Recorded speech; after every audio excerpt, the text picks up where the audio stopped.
This video is sponsored by More Shopping app. Hi friends, இந்த வீடியோவில் நம்ம என்ன பார்க்க போகிறோன்னு பார்த்தா வீரபாண்டிய கட்டபொம்மன். வீரபாண்டிய கட்டபொம்மன் பொம்மு மற்றும் ஆதி கட்டபொம்மன் வம்சாவளியில் வந்தவர் ஆவார். ஜெகவீரர் கட்டபொம்மன் மற்றும் ஆறுமுகத்தம்மாள் தம்பதியர். ஜெகவீரர் கட்டபொம்மன் திக்கு விசய கட்டபொம்மன் என்றும் அழைக்கப்பட்டார். இத்தம்பதியருக்கு மகனாக ஜனவரி மாதம் 3ஆம் தேதி 1760ஆம் ஆண்டில் வீரபாண்டிய கட்டபொம்மன் அவர்கள் பிறந்தார். இவரது இயற்பெயர் வீரபாண்டியன் என்பதாகும்.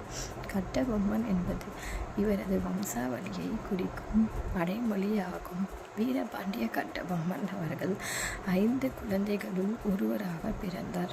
அவருக்கு ஊமைத்துரை என்றும் துரைசிங்கம் என்ற 2 சகோதரர்களும் ஈஸ்வர வடிவு துரைக்கண்ணு என்ற 2 சகோதரிகளும் இருந்தனர். சில ஆண்டுகளுக்கு பின்னர் கட்டபொம்மன் அவர்கள் வீரசக்மாள் என்பவரை மனம் முடிந்தார்.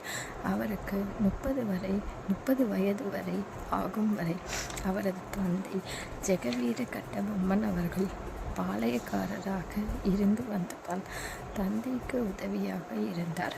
கட்டபொம்மன் பின்னர் பிப்ரவரி 2, 1790ஆம் ஆண்டில் 47வது பாளையக்காரராக அரியணை பொறுப்பேற்றார். இவருக்கு பிள்ளை பேறு இல்லை. இவர் 9 ஆண்டுகள் 8 மாதம் 14 நாட்கள் அரசு பொறுப்பில் இருந்தால் வீரபாண்டிய கட்டபொம்மன் அவர்கள் அரியணை பொறுப்பை ஏற்ற அதே சமயத்தில் ஆங்கிலேயர்கள் பிரித்தானிய கிழக்கிந்திய கம்பெனியை இந்தியாவில் தொடங்கியது. அக்கம்பெனியின் நேரடி ஆட்சி திருநெல்வேலியிலும் உருவானது.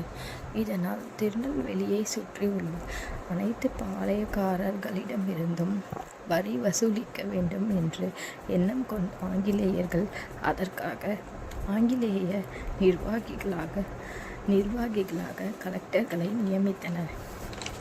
இதற்கு பெரும்பாலான பாளையக்காரர்கள் ஒத்துவராமல் தடை கற்களாக இருந்ததால் அவர்களை ஒழிக்க எண்ணிய ஆங்கிலேயர்கள் பாளையக்காரர்களில் ஒருவருக்கு மற்றவர் எதிரிகளாகும் பிரித்தாளும் சூழ்ச்சியை மேற்கொண்டனர்.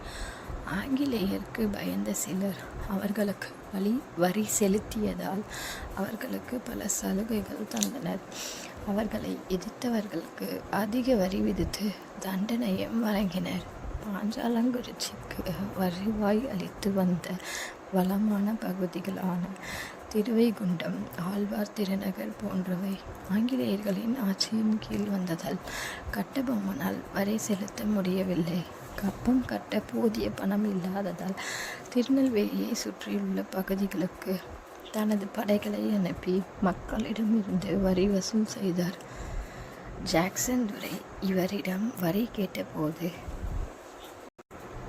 கிஸ்தி, திரை, வரி, வட்டி, வானம் பொழிகிறது, பூமி விளைகிறது, உனக்கேன் கொடுப்பது கிஸ்தி? எங்களோடு வயலுக்கு வந்தாயா? ஏற்றம் இறைத்தாயா? நீர் பாய்ச்சி நெடுவயல் நிறையே கண்டாயா?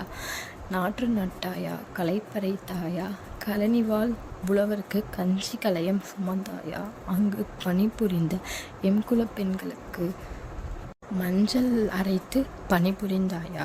அல்லது நீ மாமனா மச்சானா? மானம் கெட்டவனே, எதற்கு கேட்கிறாய் திரை? யாரை கேட்கிறாய் வரி? போரடித்து நெற்குவிக்கும் மேலை நாட்டு மறவர் கூட்டம் பரங்கியரின் உடலையும் போரடித்து தலைகளை நெற்கதிராய் குவித்துவிடும், ஜாக்கிரதை என்று வீரமுழுக்க மிட்டார். கட்டபொம்மனின் வீரமும் விவேகமும் பாஞ்சாலங்குறிச்சி சுற்றியுள்ள அனைத்து மன்னர்களிடமும் புகழ் பரவி அனைத்து மக்கள் மனதிலும் வீரம் விளைந்தது.